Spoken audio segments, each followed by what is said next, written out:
According to our final cut dimensions, the seat has a thickness of more than 3/4 of an inch, or rather, we don't want the thickness to get under 3/4 of an inch. The seat is the piece of the project that will get the most amount of wear. Over the course of 50 plus years, the seat will get beat up and you may need to refinish it. Leaving it a little bit thicker will give you just a little bit more material to work with.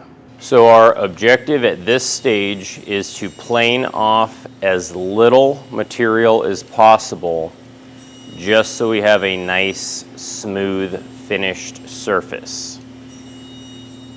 We're going to be taking small amounts off on the planer, checking the surface each time, and then making an assessment if we need to take more off or not.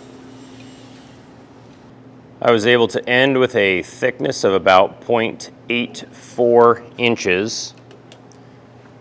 I have one area that needs to be cleaned up a little bit more, but I think I can clean this up with one pass on the wide belt sander. Aside from that, both surfaces are looking really nice.